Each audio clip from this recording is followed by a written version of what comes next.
할렐루야. 오늘 성경 말씀 로마서 7장 말씀 보겠습니다. 로마서 7장 말씀 봅니다. 형제들아, 내가 법 아는 자들에게 말하노니 너희는 그 법이 사람이 살 동안만 그를 주관하는 줄 알지 못하느냐. 남편 있는 여인이 그 남편 생전에는 법으로 그에게 매인바 되나 만일 그 남편이 죽으면 남편의 법에서 벗어나느니라. 그러므로 만일 그 남편 생전에 다른 남자에게 가면 음녀라. 그러나 만일 남편이 죽으면 그 법에서 자유롭게 되나니 다른 남자에게 갈지라도 음녀가 되지 아니하느니라. 그러므로 내 형제들아, 너희도 그리스도의 몸으로 말미암아 율법에 대하여 죽임을 당하였으니 이는 다르니 곧 죽은 자 가운데서 살아나신 이에게 가서 우리가 하나님을 위하여 열매를 맺게 하려 함이라. 우리가 육신에 있을 때에는 율법으로 말미암는 죄의 정욕이 우리 지체 중에 역사하여 우리로 사망을 위하여 열매를 맺게 하였더니 이제는 우리가 얽매였던 것에 대하여 죽었으므로 율법에서 벗어났으니 이러므로 우리가 영의 새로운 것으로 섬길 것이요 율법 조문의 묵은 것으로 아니할지니라. 그런즉 우리가 무슨 말을 하리요? 율법이 죄냐? 그럴 수 없느니라. 율법으로 말미암지 않고는 내가 죄를 알지 못하였으니 곧 율법이 탐내지 말라 하지 아니하였더라면 내가 탐심을 알지 못하였으리라. 그러나 죄가 기회를 타서 계명으로 말미암아 내 속에서 온갖 탐심을 이루었나니 이는 율법이 없으면 죄가 죽은 것임이라. 전에 율법을 깨닫지 못했을 때는 내가 살았더니 계명이 이름에 죄는 살아나고 나는 죽었도다. 생명에 이르게 할 그 계명이 내게 대하여 도리어 사망에 이르게 하는 것이 되었도다. 죄가 계율을 타서 계명으로 말미암아 나를 속이고 그것으로 나를 죽였는지라. 이로 보건대 율법은 거룩하고 계명도 거룩하고 의로우며 선하도다. 그런즉 선한 것이 내게 사망이 되었느냐? 그럴 수 없느니라. 오직 죄가 죄로 드러나기 위하여 선한 그것으로 말미암아 나를 죽게 만들었으니 이는 계명으로 말미암아 죄로 심히 죄되게 하려 함이라. 우리가 율법은 신령한 줄 알거니와 나는 육신에 속하여 죄 아래에 팔렸도다. 내가 행하는 것을 내가 알지 못하노니 곧 내가 원하는 것은 행하지 아니하고 도리어 미워하는 것을 행함이라. 만일 내가 원하지 아니하는 그것을 행하면 내가 이로써 율법이 선한 것을 시인하노니 이제는 그것을 행하는 자가 내가 아니요 내 속에 거하는 죄니라. 내 속 곧 내 육신에 선한 것이 거하지 아니하는 줄을 아노니 원함은 내게 있으나 선을 행하는 것은 없노라. 내가 원하는 바 선은 행하지 아니하고 도리어 원하지 아니하는 바 악을 행하는도다. 만일 내가 원하지 아니하는 그것을 하면 이를 행하는 자는 내가 아니요 내 속에 거하는 죄니라. 그러므로 내가 한 법을 깨달았노니 곧 선을 행하기 원하는 나에게 악이 함께 있는 것이로다. 내 속사람으로는 하나님의 법을 즐거워하되 내 지체 속에서 한 다른 법이 내 마음의 법과 싸워 내 지체 속에 있는 죄의 법으로 나를 사로잡는 것을 보는도다. 오라 나는 곤고한 사람이로다. 이 사망의 몸에서 누가 나를 건져내랴. 우리 주 예수 그리스도로 말미암아 하나님께 감사하리로다. 그런즉 내 자신이 마음으로는 하나님의 법을 육신으로는 죄의 법을 섬기노라. 아멘. 할렐루야. 로마서 교리서라고 말씀드려보죠. 굉장히 어려워요. 왜? 율법을 가장 중요한 것으로 율법을 행해야 의인이다라는 생각을 가진 사람들에게 그 율법의 완성자이신 예수 그리스도를 믿어라라고 말하는 거예요. 그래서 율법을 포함하고 있는 더 큰 복음에 너희들이 나와야 된다. 그러고 그 복음을 어떤 면에서 보면 율법을 온전하게 지키는 것을 떠나서 율법의 재해석, 재정립 이런 것까지도 포함하게 된다 그러거든요. 그래서 고린도 교회에서도 그 율법적인 문제들이 많이 있었죠.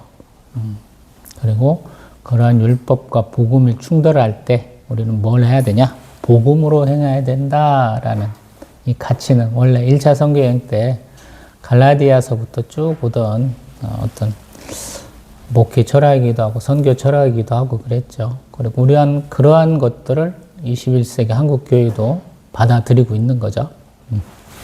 그렇기 때문에 어렵다라는 거예요. 지난 로마서 6장에서는 우리 그리스도와 함께 죽고 산다 그래서 유대인들은 천생 유대인들, 나면서부터 유대인이 있던 사람들은 할례를 받죠. 그리고 십자가형은 그 당시 세계에서 가장 가혹한 처형 방법이에요. 사형 방법이에요. 부끄러운 죽음이다라고 여겼어요. 근데 그러한 세라와 십자가 대속을 연이어 이었다라고 말씀드려봤죠. 꺼려지는 것을 더해가지고 그러한 예수 그리스도의 사랑이다. 하나님의 사랑이시다라고 표현을 했었고요. 그 다음에 우리는 누구의 종으로 사느냐라는 거예요. 죄의 종이냐 의의 종이냐라고 얘기를 했었죠. 그러고 지금 7장에 넘어왔어요. 사도 바울의 수사법, 강조, 비유, 변화 세 가지 큰 조리에서 또 이제 비유법, 예시로 이렇게 생각을 해보면 한 가지로만 끝나지는 않아요. 다양한 것들을 얘기를 하죠. 제가 입에 달고 사는 예수 그리스도의 편지, 예수 그리스도의 향기, 예수 그리스도의 죽음을 짊어진 자, 새 언약의 일꾼, 마지막에 버림받은 자 이런 거 되게 많이 써먹고 있죠. 들으면 들을수록 감격스럽고 들으면 들을수록 죄스럽고 그렇죠. 제가 그렇게 살아야 되는데 못 살고 있으니까 부끄러운 거예요. 그리고 사도 바울이 참 대단한 분이시다라는 거예요.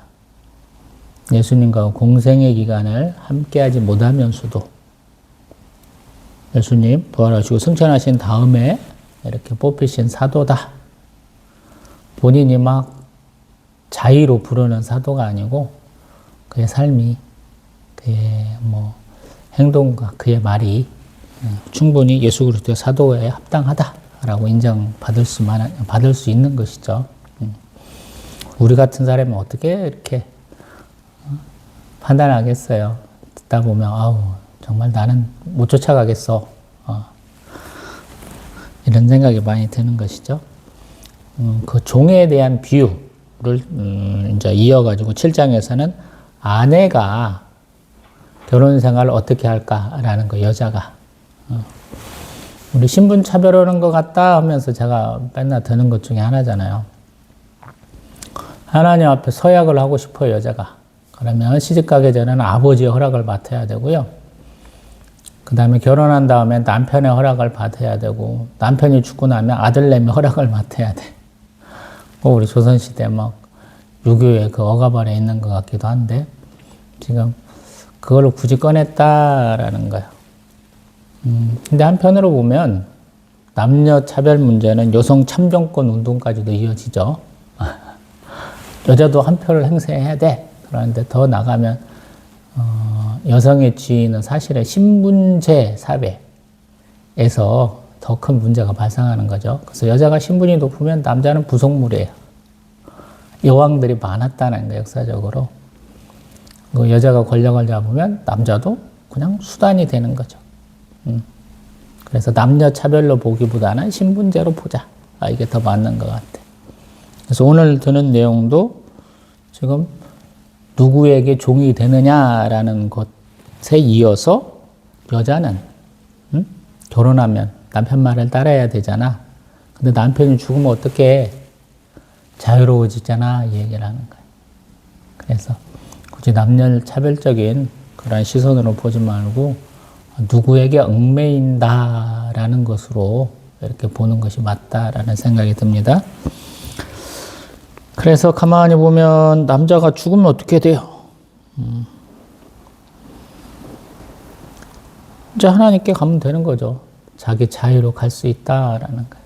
어떤 면에서 보면. 신앙생활을 우리가 하다 보면 그런 의문점이 있어요. 하나님이 내 삶을 주관하셔. 내 삶을 온전히 이렇게 끌고 가셔. 이런 생각이 있기 때문에 그러면 내 자유의지, 내가 할 수 있는 허용된 범위는 어느 정도일까? 이 생각들을 많이 하게 되시잖아요. 그래서 어떤 분은 하나님이 명하시는 대로 하겠습니다. 제가 항상 좋아하는 준행이라는 단어를 꺼내셔가지고 이제 내 삶이 아니고 하나님의 종으로서의 삶이니 제 삶을 온전히 주장하옵소서. 그래서 목회자, 때로는 선교사, 때로는 여성 사역자, 또 아니면 사모로서 하나와 뭐 교회 성도로서의 삶을 이렇게 자리매김하고 가시죠. 그러다 보니까 어떤 때는 그냥 내 성격하고 맞아서 뭐해 그러면 속편하게 하시는 형태가 있어요. 굉장히 순종적인 분들이 있잖아요. 근데 어떤 분은 진취적이야. 이게 안 맞아, 성향이. 그래서 남이 뭐 해 그러면 안 해, 맨날. 내 하고 싶은 대로 할 거야 이렇게 갈등이 생기거든요. 그럼 하나님은 어떻게 쓰실까요? 그런 다양한 성향을 가진 사람들은. 응? 저는 항상 하나님이 종류대로 창조하셨다. 창세기 1장 내용을 항상 갖고 얘기하죠. 뭐 우리 뭐 태음인, 태양인,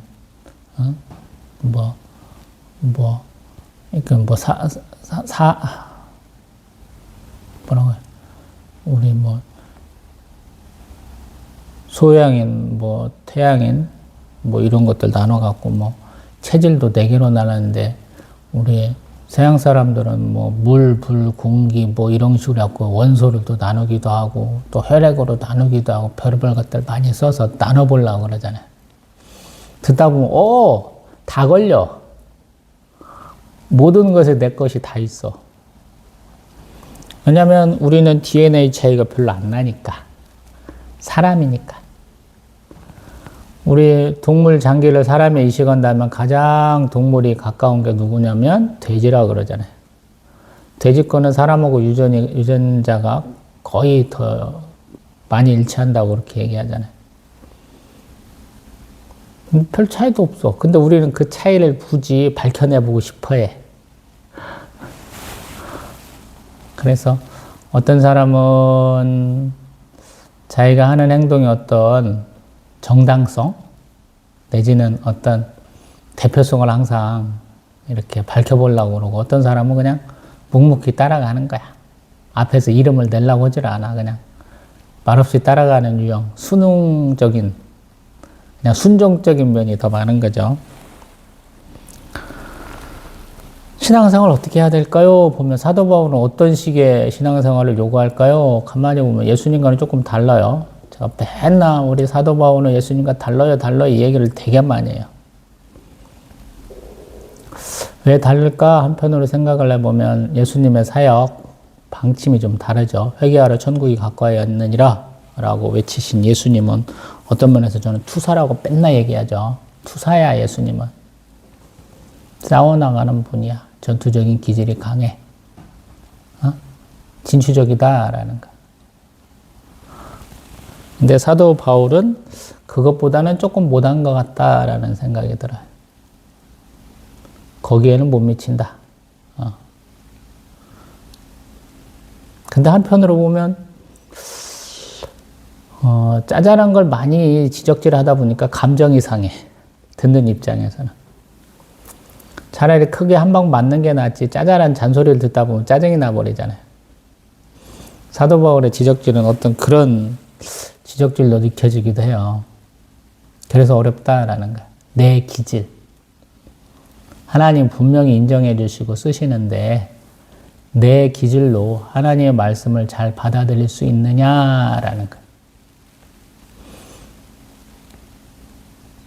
사도 바울의 회개장은 9장, 22장, 26장이죠. 사도행전에. 9장과 22장은 되게 유사한데 26장 가니까 가시채로 뒷발질했다 이런 표현 하나 딱 들어가잖아요.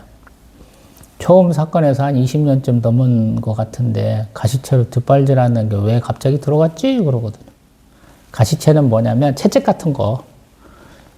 앞에 있는 소나 말이 가려면 이렇게 손으로만 하면 올 수는 없잖아. 좀 멀리 떨어져 있으면 뭔가 막대기라도 흔다든가 써야 될 거 아니야. 그런 거예요. 막대기 같은 거. 잘못 가면 잘못 갔다고. 천천히 가면 빨리 가. 아니면 빨리 가면 천천히 가. 이렇게 쓰는 건데. 그거 듣기 싫어갖고 야, 나 가고 싶은 데로 갈 건데 네가 뭐야? 그러면서 뒷발질 빡 한다라는 거거든요. 왜 그랬을까라는 거예요. 사도 바울은 굉장히 신념이 강한 사람이잖아요. 자기가 교육받고 자기가 행하는 것이 맞는 방향이야 라는 확신을 갖고 움직이는 사람이잖아요. 소위 말해서 신념의 사람이야. 신념의 사람. 근데 그것을 무너뜨리잖아요. 예수님이. 야, 네가 보는 세상이 전부는 아니야. 너 우물안 깨구리 같은 거야. 이렇게 말씀해 주시잖아요. 율법의 그 테두리 안에서 잘하는 것도 있지만 율법보다 더 큰 복음이 있어 라고 보여주는 그런 경우잖아요. 그러니까 사도 바울은 두 가지를 다 안다라는 거야. 자기 안에 틀에 갇혀있던 사람인데 그 틀을 깨트리고 나온 더 확장된 울타리가 있다. 예수 그리스도의 십자가로 이루어진 복음의 울타리가 있다라는 걸 깨닫고 있는 사람이니까 여러 가지 얘기를 더 많이 해줄 수 있는 거죠. 한 곳에서만 나고 자란 사람과 여러 곳을 옮겨 다닌 사람, 뭐 직업도 여러 가지인 사람들하고 얘기해보면 좀 다르죠. 좀 분명히 다르다고 느껴요.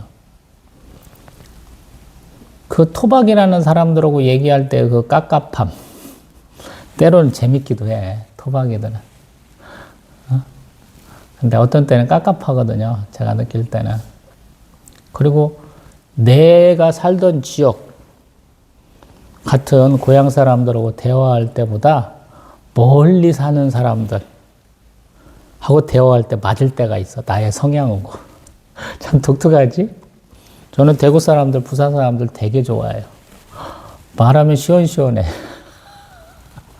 되게 좋아해요.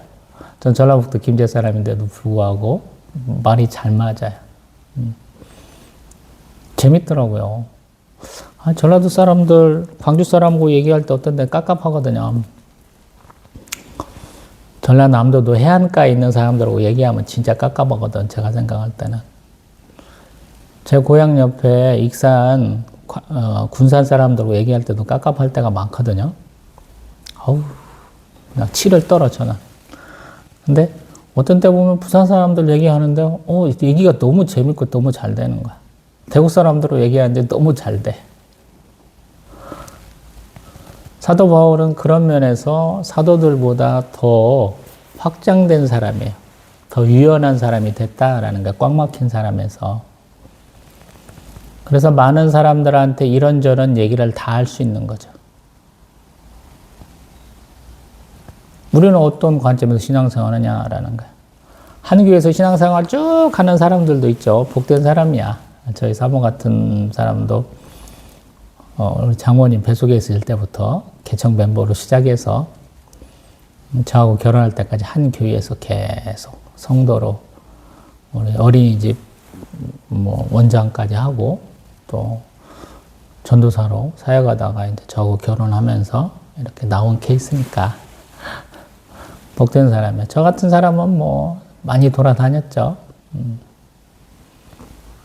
그렇게 해서 전국을 다 팔도를 돌아다녔어. 그런 개념은 아니고, 그냥 놀러 다니는 걸 좋아하는 사람 중에 하나일 뿐이니까. 저희 사모보다는 조금 넓은 사람이야. 아는 게 조금 많고, 조금 유연해진 사람이에요. 그런 면에서 사도 바울이 각 지역에 있는 사람들한테 하는 논리가 때로는 그 지방에서 느껴지는 지방색, 사람들의 특징을 갖고 때로는 정면으로 부딪히고 때로는 그것들을 감싸 안고 그런 면이 있다라는 생각을 좀 해보시면 더 좋지 않을까 이 생각을 하는 거예요. 또 우리 세계의 중심이잖아요, 로마가. 쉽게 말하면. 서울 촌놈들이 지그들이 촌놈들인지 모르잖아요. 촌년들이. 되게 무식해. 우리 강남 촌놈, 촌년들이라고도 얘기하는 분들이 있더라고요. 너무 몰라. 다른 지역을 몰라. 로마 사람들도 똑같을 거라고요. 로마가 최고야. 우리 미국 시민권을 갖고 있는 대한민국에 거주하고 있는 사람들이 굉장히 좀 방자한 면이 있죠. 그런 거랑 조금 관계도 있을 거예요. 그래서 사도 바울이 그러한 로마의 분위기, 유대교의 분위기를 알고 이런 얘기를 할 거라는 거예요. 고린도 교회에서 지금 고린도 전후서를 이렇게 받아보니까 좀 사역의 방향이 우리가 생각하는 것처럼 순탄하게 안 가잖아요.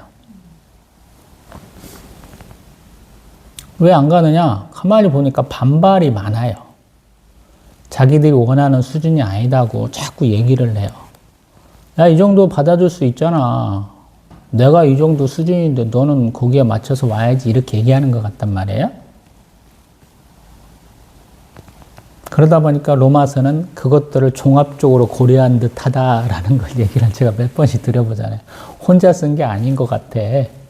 이거는 집단 지성의 힘을 빌리는 것 같아. 유대교 교리도 빠삭하고 이 분위기도 아는 사람들이 모여갖고 쓴 것 같아. 이런 생각을 하는 거야. 왜 그러냐면 혼자 쓴 것 같지가 않아. 제가 읽는 느낌은. 좀 들쭉날쭉해요. 잠언서 읽으면서 느끼는 것 같아. 말씀 하나 한 절 한 절은 다 좋아. 근데 종합은 잘 안 돼. 왜? 이때 하던 얘기 이때 또 해. 이런 논리로 갔으면 쭉 가야 될 거 아니야. 근데 갑자기 가다 보면 논리가 바뀌어. 앞뒤 말이 안 맞았다라는 거야. 그것은 이때도 맞고 이때도 맞았다는 얘기거든요. 말씀을 선포할 때 듣는 청중이 달랐다 이 얘기거든요. 사도 바울도 지금 이 얘기도 하고 저 얘기도 해요. 결국에는 복음과 율법을 나누고 있다라는 거야. 천상, 태어나면서부터 모태 신앙인, 유대교인들에게 기독교 복음, 예수 그리스도를 증거하다 보니까 다양한 얘기를 할 수밖에 없다라는 거야. 그리고 그 당시 사람들이 알고 있는 상식에 기반해 서는 내용과 또 기독교 복음의 핵심을 얘기해야 될 것을 두 가지를 적절히 섞어서 하는데, 조합하는데 굉장히 고민을 많이 했을 것이다 이 생각을 한다라는 거. 그래서 어렵다라는 거. 논리의 전개가 그래서 어려워요. 저는 노트 없이 설교하게 하잖아요. 왜냐하면 설교문을 싹 써가지고 올라가 보니까 이게 제가 머릿속에서 정리하고 실제로 이렇게 타자도 치고 글로도 쓰면서 했던 것이 안 맞더라라는 거예요. 우리 큰 교회 성도가 1000명 이상 되는 목사님들은 11시 예배에 하는 설교 본문 가지고 4번, 5번 하시는 분도 있는 것 같아요. 제가 신대원 다니면서 이렇게 본인 얘기라고 해주시는 거 잠깐 들어보니까. 그러면 그분 어떻게 하냐면 처음에 원고를 딱 써가지고 설교 한번 하시고 하다 보니까 안 맞아? 그러면 뺄 거 빼고 더 할 거 더 하시더라고요. 그래서 3번, 4번은 딱 이렇게 정해지면 정작 11시 대회 정도에는 완전히 정제되고 좀 짜임새 있게 하시게 된다 이런 얘기를 하고, 또 반대로 이제 새벽 예배 때 같은 경우에 써놓으신 것이 너무 은혜를 사람들이 많이 받다다. 수요예배나 금요예배 때 했더니 은혜를 받더라. 그러면 그걸 또 다듬어. 주일날 또 하는 거야. 그러니까 한 편 가지고 몇 번을 하다 보니까 어느 정도 맞춰지더라. 이렇게 말씀하시더라고요. 저는 예전에 그런 표현을 해봤는데, 저는 갓 지은 밥이에요, 여러분. 저희 어머니가 반찬을 잘 하시진 않았어. 항상 사람들은 말해, 어머니 밥을 참 맛있게 지으신다. 이런 얘기를 되게 많이 했어. 아버지 탓도 있어요. 점심 준비하려면, 새참 준비하려면 미리 가서 준비해. 그러는데 아버지는 빨리 가서 준비해. 이 얘기를 안 하셨거든요. 그러니까 어머니 불이 나게 가야 돼. 여름철 같은 경우는 어머니 가시면서 또랑, 우리는 똘이라고 그래요. 모양이 평지니까 높지도 않아. 이만한 수로 안에서 가다 보면 우렁 있잖아. 우렁 몇 개 잡고 가다 보면 저희 집 밭을 지나가게 되면 거기서 채소 몇 가지 뽑아갖고 집에 가셔서 그거 삶고 끓이고 그렇게 해갖고 오시거든요. 그럼 반찬 만들 시간이 없잖아. 그러면 밥은 따뜻하게 먹는데 반찬은 아침에 준비했거나 아니면 급히 준비한 것으로 먹게 되는 것이죠.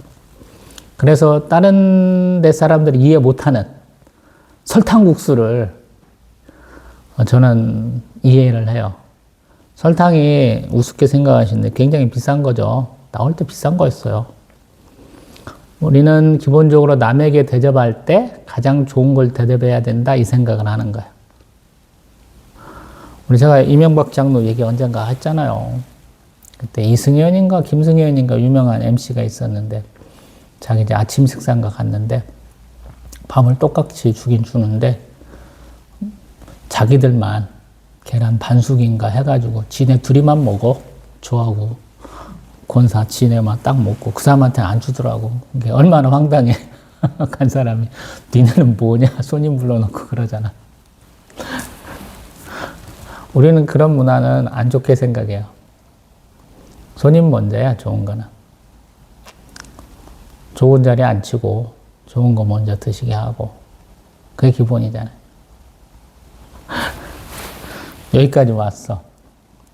뭘 자꾸 설명해 보려고 그러냐면 그 당시 상황이 어땠을까를 먼저 고려를 해야 된다는 거예요. 렉시오 디비나가 문제가 뭐냐면 그 당시 상황을 조금 파악을 해야 된다는 거예요. 항상 말씀의 은혜는 내 위주로 해석하기 마련이거든요. 큐티도 그러잖아요. 뭐 읽다 보면 나하고만 관계돼서 해석을 해. 내 영적 독서는 사실은 나하고 관계된 것도 있지만 더 먼저는 이 말씀이 왜 이렇게 전해졌을까를 고민한다는 거예요. 하나님 마음, 하나님이 감동을 주셔서 원저자이신 하나님이 성령의 감동으로 쓰는 저자들에게 감동을 주셨다. 그들을 쓰게 했다라는 거니까 하나님이 이걸 왜 쓰게 했을까라는 거예요.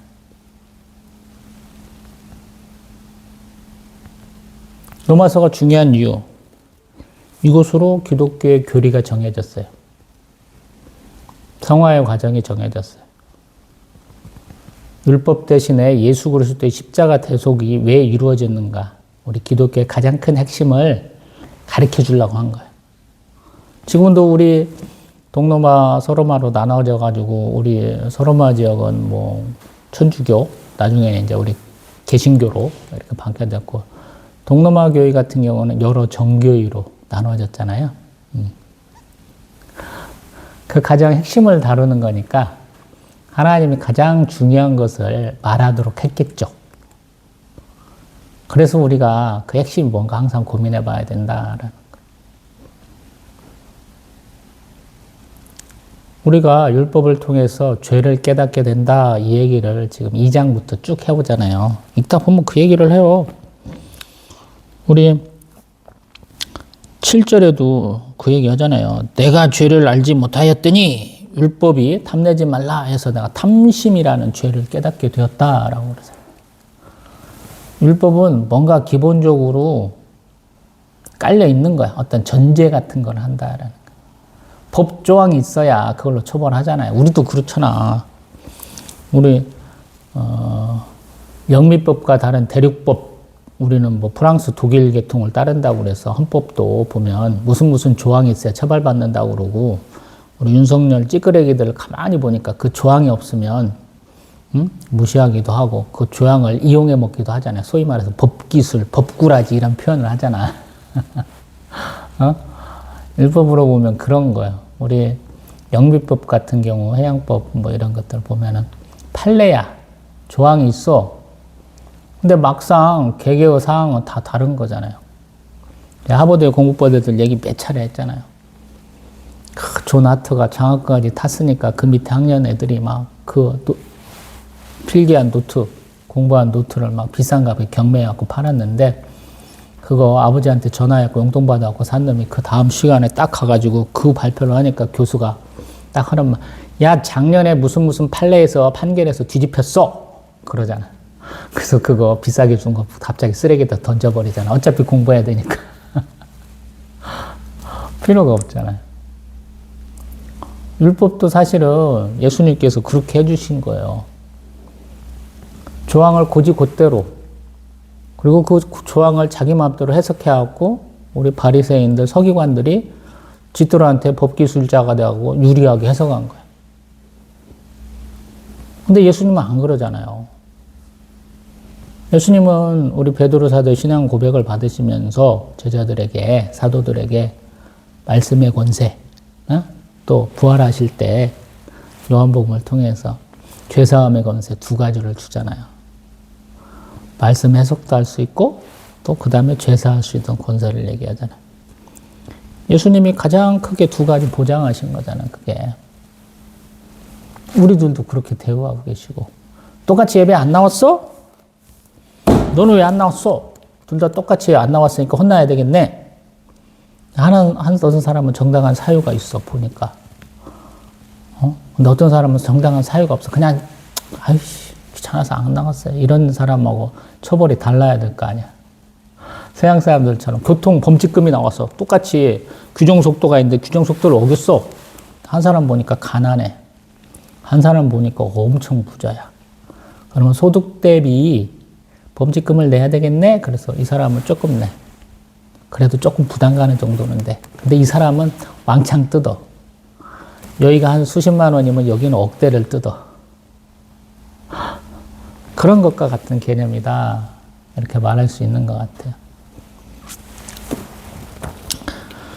그러고 이제 조금 넘어가면, 그러면 율법 나쁜 거야?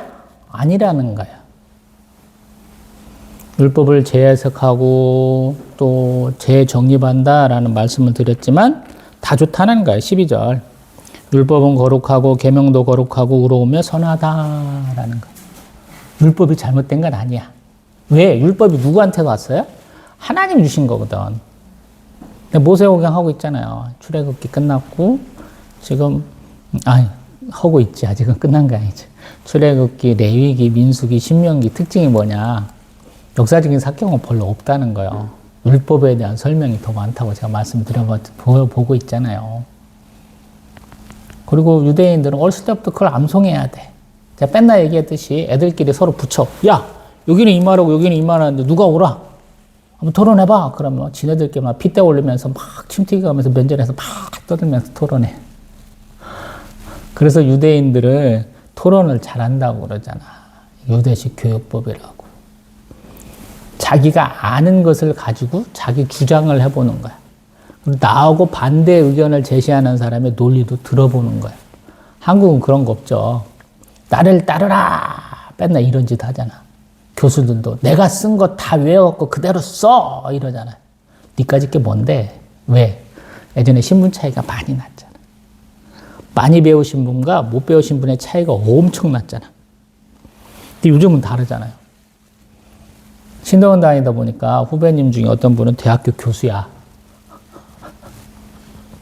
신학과 교수야. 근데 목사 안수를 안 받았어. 신대원을 안 다녀가지고. 그러니까 다시 와. 신대원에서 공부를 해. 그러니까 어떤 사태가 벌어지냐? 후배들을 통해서 들으니까, 뭐 후배들이라고 저보다 나이가 젊다는 거 아니에요. 나이가 많은 형님, 누님들, 후배 전도사님들 얘기를 딱 들어보니까 교수가 딱 수업한 거 저녁에 가서 자기들끼리 모여갖고 스터디 하는데 다 뒤집어 버린대. 그 바보 같은 소리라고. 제가 수업 하나는 재밌게 했다고 그랬죠. 중세 수도위에 대한 어떤 수업이 있어요. 선택 과목이야. 제가 마침 3학년 2학기 시작하면서부터 이 렉시오 디비나를 쓰려고 자료를 꽁땅 공부하는 데가 수도위에 대한 공부를 이만큼 해놨잖아요. 몇천 장을 했잖아. 수천 장을 했잖아. 그러니까 그거는 그냥 껌값이야. 내가 렉시오 디비나라는 것은 하나님이 딱 정의를 주시기 전에 자료했던 내용으로 그냥 리포트 쓰면 돼. 교수님도 야 네가 공부를 많이 했으니까 네가 A 맞아야지 그러면서 그냥 쉽게 A 줘버리시더라고요. 그래서 참 수업 중에서 날로 먹은 수업 중에 하나가 그거야. 중세 수도인은 날로 먹었어. 마찬가지다라는 거야. 어떤 면에서 보면 정통성이 있어요. 누구나 다 받아들여요. 많이 연구됐어요. 근데 새로운 시각으로 보자라는 거예요. 예수님 부활하시고 수천하신 지 얼마 안 됐어요. 1세기도 안 지난 때라는 거예요. 그들이 그렇게 찾던 그리스도 메시아가 이미 왔다 가셨는데 아직도 인정 안 하는 놈들이 이스라엘이라는 놈들이 있잖아요. 2000년이 넘었는데도. 근데 그 사람들 이렇게 받아들이겠어요? 콘크리트에다가 지금 나무 뭐 때려 박는 거지. 우리 콘크리트 이렇게 뭐 아스팔트 깔아놓은데도 보면 어떤 데 가다 보면 끝에가 모래가 쌓여갖고 흙이 쌓여가지고 지금 이제 또 우리가 황사도 막 오고 그러니까 끝에 가면 흙이 좀 쌓여갖고 거기가 식물들이 자랄 때가 있잖아요. 그런 거 아니면 정말 힘들다라는 거예요. 근데 그 일을 하는 거예요, 지금. 사도 바울이. 성령의 감동으로. 그래서 깨우쳐 주는 거예요. 너희들도 시각을 좀 다르게 해봐. 어떤 애는 맨날 정면만 바라보고 가. 오늘도 오다 보니까 저희 사모하고 아들내미가 아빠 차 계속 그래. 왜? 추우니까 모자도 탁 쓰고 가는데 뒤에가 차 오니까 자꾸 빗기래. 야, 나 교통사고 나서 며칠 쉬고 싶어. 그게 솔직한 마음이야. 어?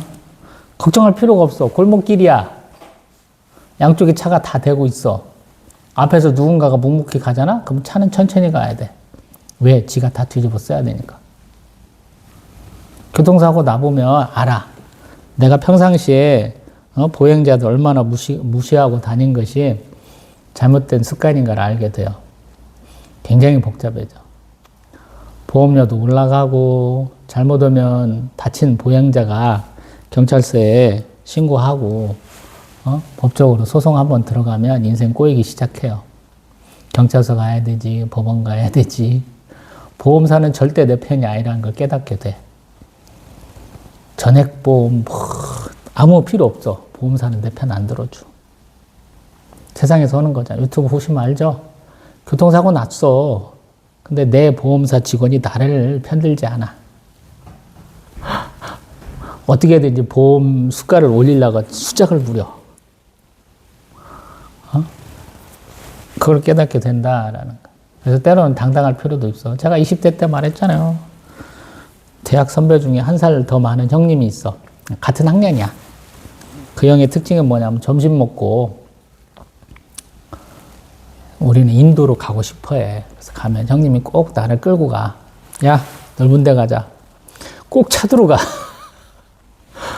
아이, 꼴통 형님. 왜냐면 제가 90학번이니까 차가 별로 없어요. 1999년에 제가 중국으로 보따리상 다녔더니 사람들이 너무 당당해. 사고 나면 차가 뒤집어써야 된다고 차도도 막 건너.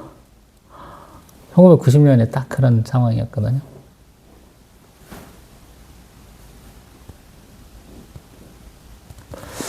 엉뚱한 얘기 하는 이유가 있죠. 율법은 너무 정당한 거예요. 손상시킬 수 없는 거예요. 절대 명제야, 절대 가치고. 그래서 예수 그리스도에 대한 어떤 인정을 못하는 거지, 이 사람들은. 너무 공고해, 너무 튼튼해. 근데 그 사람들한테 내 경험을 얘기해 주는 거야. 왜? 사도 바울이 그 사람이었잖아. 누릴 거 다 누리고 이 길 따라가면 성공한다고. 초초초초 엘리트야. 로마 시민권자고 가말리엘의 수하에서 밑에서 공부했고 대제사장도 체포영장 갖고 와서 일 좀 해. 이런 사람이에요. 예수님이 그걸 불러서 쓰신다라는 거예요. 그래서 아는 거예요. 야, 니네가 철석같이 믿고 있는 거, 굳건하게 믿고 있는 게 다가 아니야 라는 걸 얘기를 해주려는 거예요. 그것 중에 가장 큰 핵심이 뭐냐면 율법은 거룩한데 사람이 연약하던데 내 속사람이 거룩하지 않더라고. 이 얘기를 하는 게 막판에 나오는 얘기예요. 법은 잘못된 게 없어요. 법을 쓰는 사람이 잘못이지. 판사, 검사, 개판이잖아요. 요즘은 가만히 보면 AI 도입하자는 얘기. 수십 년 전에는 못했습니다만 이제 AI가 너무 광풍을 일으키니까 우리가 자연스럽게 하잖아요. 수술도 이제 로봇이 하자. 우리 건강검진 받을 때 판독할 때 사람이 판독하는 게 엑스레이 사진 판독하는 게 더 정확해요? 아니면 AI로? 아니면 의료기술을 써서 판독하는 게 더 정확해요? 그러면 사람보다도 판독기계 쓰는 것이 더 정확하다라는 통계가 벌써 나와버리잖아요. 앞으로는 더 그럴 거잖아요. 오늘 아침에 본 거는 굴 까는 기계가 있더라고요. 로봇팔로. 예전에는 사람이 손으로 막 깠잖아. 근데 기계에다 넣고 돌리면 굴을 까더라.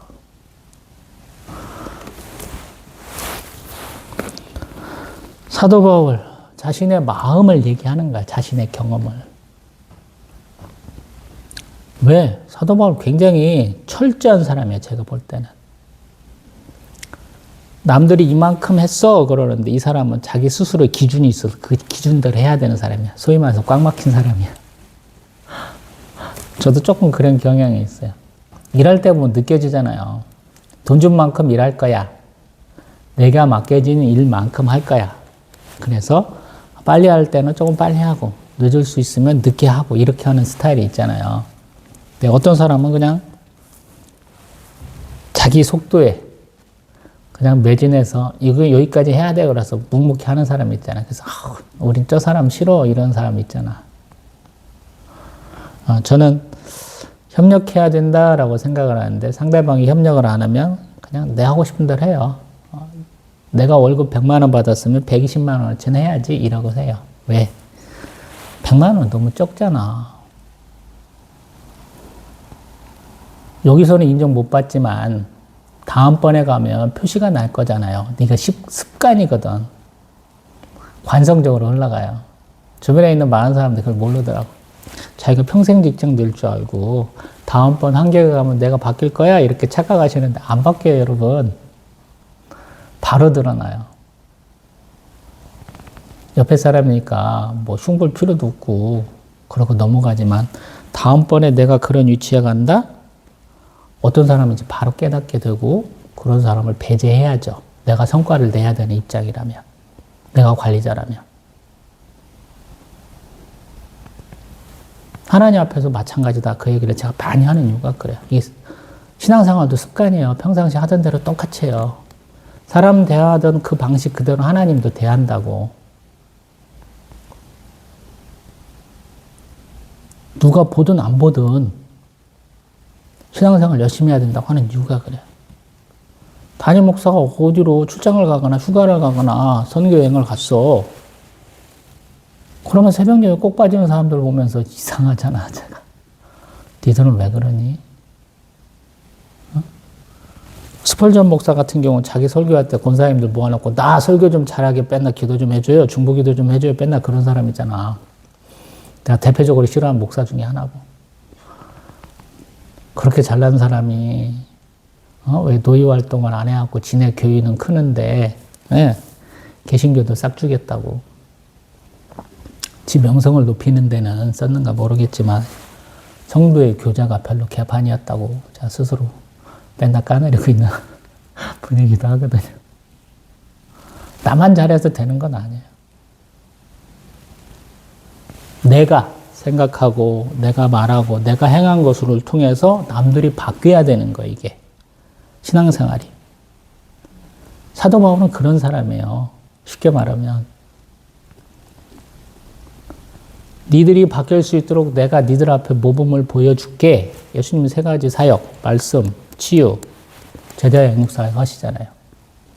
때로는 감싸고 욕도 더럽게 많이 먹잖아요. 제자들 멍텅구리거든. 바보 멍청구리들이야.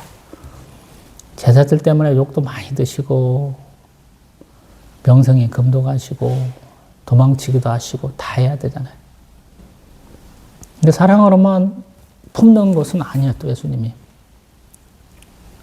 장로들의 유전 마가복음에 보면 또 누룩을 조심하라 그러니까 우리 떡 안 갖고 왔네 해서 햇소리 하니까 예수님 단단하게 혼내잖아요. 야 이놈들아 외식하지 말라고 실컷 얘기하니까 저것들 물들지 말라고 하니까 빵 얘기하고 자빠졌냐 그러면서 혼내치잖아요.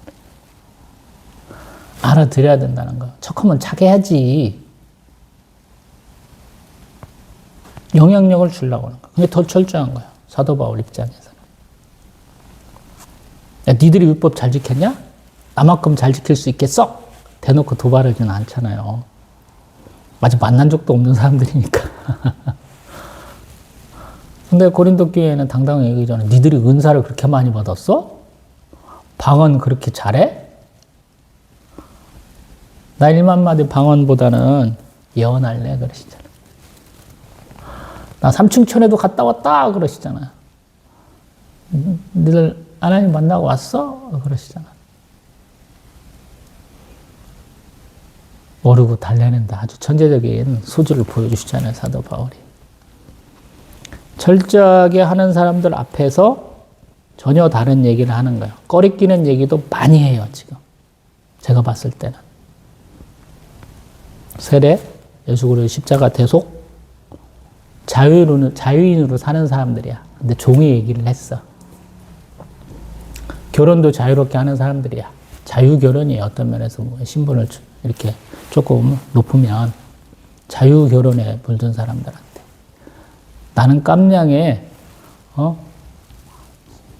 신실한 성도야. 신실한 유대인이야 하는 사람들한테 얘기를 하는 거야. 야, 건강을 잘 지키는지 모르겠는데 속 사람도 그렇더냐? 네 안에 심령도 평안하게 그 율법대로 살고 있더냐? 라고 묻는다라는 거야. 나는 열과 성을 상해서 열심히 유대인으로 살았었어.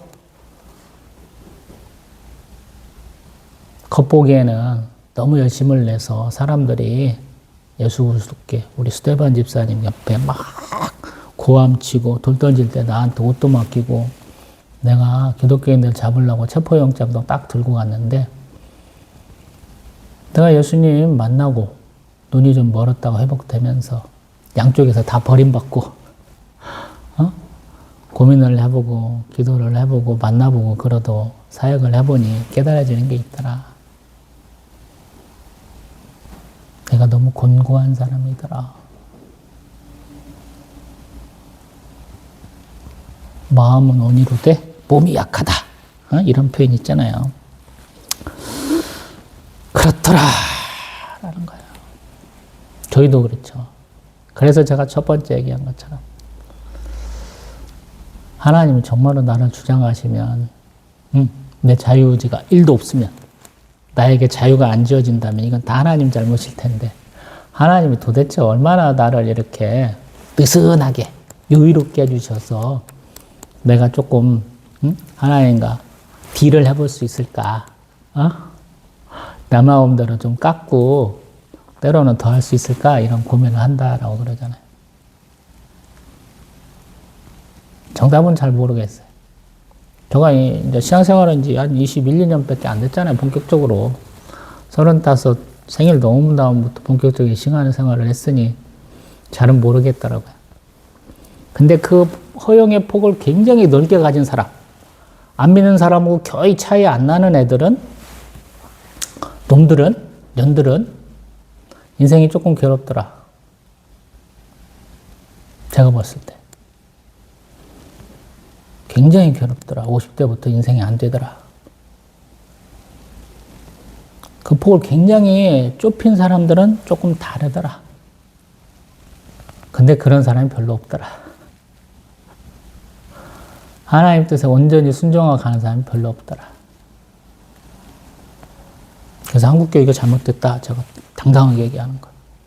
50대 때 인생이 팍 피는 사람 몇 명이나 되느냐? 목사가 은퇴하고 인생이 확 핀 경우가 몇 %나 되느냐? 몇 명이나 되느냐라는 거예요. 그런 롤 모델이 없을 줄 알았는데 제가 신대원 입시 마치고 합격 통보 받고 나서 첫 번째 저에게 축복기도 해주신 목사님이 그런 분이시더라고요. 언제 말씀드린 것 같은데 김제에 가면 신용동이라는 데가 있어요. 우리 벽골제라고 유명한 축제, 유명한 뭐 사만시대부터 내려오는 큰 저수지, 유적지가 있어요. 거기서 조금 더 가면 김제 신용교회라는 데가 있어요. 제가 고향에 내려와서 이런저런 뭐 정읍도 가고 고창도 가고 부안도 가고 이렇게 가다 보니까 김제를 이쪽에서 저쪽으로 막 다니게 되더라고요. 또 전도하면서 전도사님들 모시고 다니는데 여자사님들이 얼마나 발이 넓은지 몰라. 김제 동쪽 끝에서 김제 서쪽 끝까지 계속 다니는 거 하루에. 그러니까 다양한 데를 다녀보게 되더라고요. 뭐 중고등학교, 대학교 때까지 제가 다녀봐야 뭐 집에서 터미널이나 시내나 왔다리 갔다 그러지 김제 시내 다 다녀볼 일이 없잖아요. 김제 군 전체를. 근데 이분들 때문에 연이 돼가지고 되게 많이 돌아다니게 되더라고요. 근데 신용교육에 있어, 나 신용훈인데. 가니까 굉장히 오래된 교회예요. 그래서 구경할 겸 갔다가 그날은 마침 제가 장사로 갔다가 좀 뭔가 일이 어글러가지고 제 차에 국화가 이렇게 들어있던 때예요. 차 뒤에 트럭 몰고 그날은 선생님 두 분하고 이제 신방겸해서 이렇게 돌아다니다 그 교회 갔는데 자 교회에는 조그마한 국화 화분 시커멓고 이만한 게 있잖아요. 소분 두 개 들고 마침 구경 왔다고 그러니까 목사님이신가 나오시더라고요. 그래서 그 하나분인가 드리고 그랬어요. 근데 그 교회에서 사역하신 여자 전도사님이 또 계셨어요. 제가 김제 예수사랑교회 개척 멤버신데 김제 노회는 단일 노예요. 한 지역의 노예가 하나밖에 없어. 근데 그 김제 노회의 특징 중에 하나는 여자 교역자를 안 써. 여자 전도사님은 안 쓰기로 결정한대. 굉장히 독특한데. 저는 동평양 노회 소속이고 소속도 달라. 그 여전도사님을 쓰신 목사님이 은퇴하시고 이제 그 여전도사님 부를 때 여전도사님이 저를 데리고 간 거야. 여전도사님 같이 가십시다. 그래서 같이 갔는데 우리 이제 여전도사님 첫째가 저보다 1년 선배인가게 2년 선배인가게요. 신대원 2년 선배. 합격했다는 그 잘 다니고 있다고 축복기도도 해주시고. 근데 저는 우리 신전사님이 신대원 합격했어요. 그러니까 뜬금없이 담임 목사도 안 해준 축복기도를 그분한테 받았어요. 참 독특하죠. 김제중앙교회 목사하고는 그 신대원 간다고 되게 찌그럭짜그럭해서 잘 속 엄청 상했고 김제 예수사랑교회도 지금 완전히 제가 연 끊어버렸는데 그때도 문제가 있어서 연이 끊긴 상태인데 전혀 다른 목사님 저를 성경을 가르쳐주지도 않고 연못도 없는 그분을 통해서 축복받게 하더라고요. 그래서 참 놀랍다. 국화꽃 2개, 3개, 뭐 3개인가 4개인가 잘 기억은 안 나지만 제 기준으로 뭐 돈 만 얼마쯤 들었을까요? 만 몇천 원쯤 들은 것 같은데 10,000원도 안 들을 수도 있고 기억은 잘 안 나지만 그거 드렸다가 하나님이 기억하게 하시더라라는 거. 놀라우신 하나님이다 그랬어요. 버림받은 자. 믿는 자들이 굉장히 창피해하는 자라고 저는 느꼈거든. 스스로 이게 하나님이 나에게 허락하신 은혜다. 사명이고 소명이다 느껴가지고 열심히 했는데 주변에서 반응은 정 띠껍더라라는 거였거든요. 근데 하나님은 안 그러셨던 것 같아. 그 목사님한테 축복을 받으니까 기분이 확 풀어지더라고요. 그 목사님이 그런 케이스야. 신영교회가 집성촌이에요. 무슨 윤씨야. 다 있어. 그러다 보니까 말들이 많은 거야. 교회 구성원들이 다 그 사람들. 이게 사모님이 신방을 못 다녀. 여자가 무슨 이런 분위기야. 전사님도 당연히 못 했겠죠. 그래서 굉장히 목회할 때 어려우셨는데 은퇴하고 나니까 목사님이 얼굴이 확 피셨다고 그래요. 목사님들 뭐 단독 목회하시는 분 목사님만 계시고 전사님이 없는 교회가 시골에는 엄청 많거든요. 그러면 목사님한테 좀 새벽 예배 좀 맡아주세요. 예배 좀 이렇게 인도 좀 해주세요. 할 수가 있잖아요. 근데 목사님 자주 불러다니신다고 불려가셔서 설교 한번 하고 나면 너무 은혜 받았다고 사람들이 좋아한다고 얼굴이 확 피쳤어.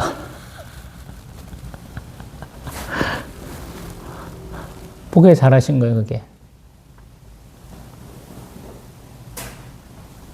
끝이 좋아야 되죠. 한국 사람들 끝이 좋아야 다 좋은 거야 이렇게 얘기하잖아요. 제가 찬송가 645구 중에 안 부르는 찬송이 대법 많다고 그랬죠. 제가 안 부르는 게 380곡 정도밖에 안 돼요. 못 불러서 못 부르는 곡도 있고 음치에 박치에 몸치라 못 부르는 것도 있고 부를 수 있는데 안 부르는 찬송도 뭐 수십 곡 정도 되고 가사를 쓴 목사가 뭐 우리 찬송가 편찬 위원들이 조금 마음에 안 든다든가 그런 케이스를 해서 아니면 말도 안 되게 예수님 성육신 하신 분이 아니야. 그걸 부정하는 가사들이 짝짝 들어가 있는 찬송가들이 많거든요. 우리 이제 대표적으로 말씀드려보면 가연설 찬송가 126장은 부르면 안 됩니다. 우리 정통 기독교인이라면 사람 몸을 입어 있다 개소리를 해요. 사람 몸을 입다니 뭔 개소리예요 이게. 근데 그런 찬송가에 126장, 13장, 137장, 98장, 308장, 110장, 122장 총 7개가 있어. 가연설을 주장하는 가사가 적힌 것이 찬송가가 7개가 있다고요. 저한테 걸리면 이거 안 부르지. 저는 안 불러. 사람들은 좋아해. 근데 가사가 리듬감이 있어요. 나쁘다는 얘기가 아니야. 부르기는 좋아요. 근데 그런 가사를 굳이 그렇게 해석을 놓고 있어서 싫다라는 거죠. 말씀을 맺습니다. 해석을 잘하자. 적용을 잘하자. 하나님은 우리에게 축복도 하고 저주도 하신다고 제가 맨날 말씀 들어보잖아요. 뭐 못해? 248가지. 뭐뭐면 안 된다? 365가지. 축복의 말씀이 있으면 한 1.5배쯤에는 저주의 말씀이 있다고 항상 말씀 드려보잖아요. 적용을 잘해. 하나님이 뭐, 어이씨, 못하고 있네? 이런 것이 아니라는 거예요. 생육하여 번성하여 땅에 충만하라. 바다의 물고기, 하늘의 새, 땅에 움직이는 모든 짐승들을 다스려라 하셨거든요. 이거 번성하기를 바래. 하나님의 형상과 모양을 따라 지음받아 끼는 참된 지식과 의와 거룩함에 하나님 형상과 모양을 계속 추구해서 나중에 생명나무 열매도 먹어서 영생하기를 꿈꾸는 거야. 그럼 해석을 잘해야지. 내가 이거 옳다 교육을 받았어. 좋은 방식이에요. 근데 서양 사람들은 다르다 그러잖아요. 제가 네가 그러니? 그럼 내가 한번 실험해 볼게. 그대로 해야 된다? 돼야 된다? 황우석 박사 그래서 개망신 당하고 매장당했잖아요. 쥐는 된다고 맨날 주장했어. 해보니까 안 되잖아. 밝혀졌잖아. 거짓말이라는 거.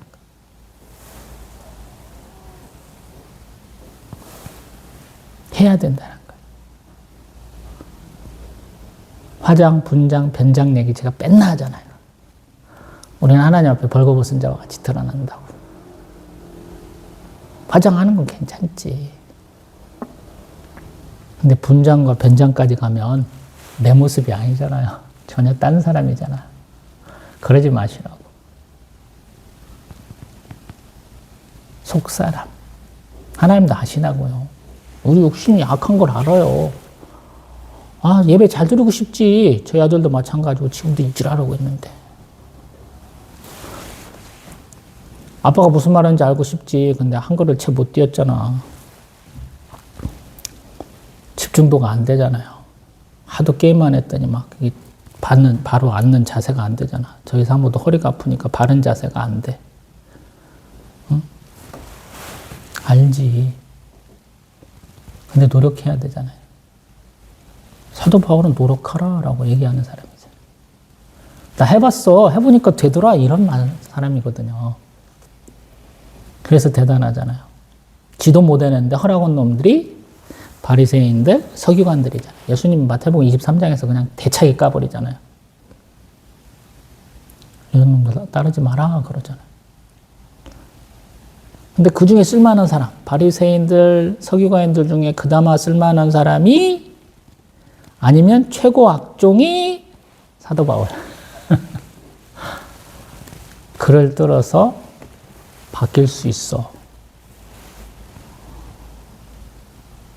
양자 도약처럼 도저히 그걸 뛰어넘을 수 없겠는데 되는 사람이 있더라라고 보여준다는 거. 사도 바울이요, 그게. 그래서 그 사람이 얘기하잖아. 이렇게도 생각해보고 저렇게도 생각해보고 이렇게도 해보고 저렇게도 해봐 라고 얘기하잖아. 도저히 불가능한데 믿음을 은사로 받은 사람들, 저 같은 사람 하나님 믿잖아요. 조그마한 인연, 조그마한 사건, 조그마한 계기로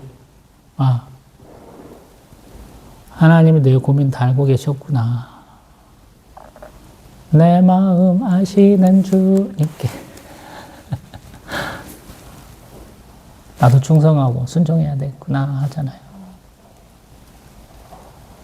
내 주변 사람부터 인정 못 받는 건 괜찮아요, 여러분. 그래서 제가 수평관계보다는 수직관계하라고 하잖아요. 잊혀진 자 같고 버림받은 자 같고 괜찮아요, 여러분. 하나님 기억하신다라. 수 있게 말씀하잖아. 봐라. 나를 봐라. 얘기하잖아. 율법은 거룩해서 해서 율법 지키려고 하는데 안 되잖아. 그래도 난 노력했어. 그 노력의 끝에 벽을 마주했을 때 예수님은 오셨어. 이런 신앙 고백이잖아요. 사도행전 9장, 22장, 26장만 보지 마시고 로마서 7장 또 한번 생각해 보세요. 나는 곤고한 사람이로다. 그거 얼마나 치열하게 고민했는가 이거요. 우리 루터가 그 옛날식 재래식 화장실에서 맨날 반상하던 거랑 비슷한 분이에요, 이분도. 저희는 그렇게 할 필요까지는 없잖아요. 예수님 오셨잖아. 또 오신다고 말씀하시잖아. 우리 열심히 살면 예수님이 환영해 주신다고. 제 꿈이 그거잖아요. 천국 갔을 때 예수님 딱 저 맞아주시려고 기다리시면서 영혼아 수고했다. 딱 쳐 안아주면서 등 하나 툭툭 때려주실, 쳐주실 거라고 격려하실 거라고 믿고 하나 하잖아요. 그런 소망이 없으면 벌써 때려쳤죠. 지금도 추워 죽겠어. 손이 시려. 바깥은 이제 영상으로 올라갔는가 모르겠는데 저는 지금 덜덜 떨리거든요.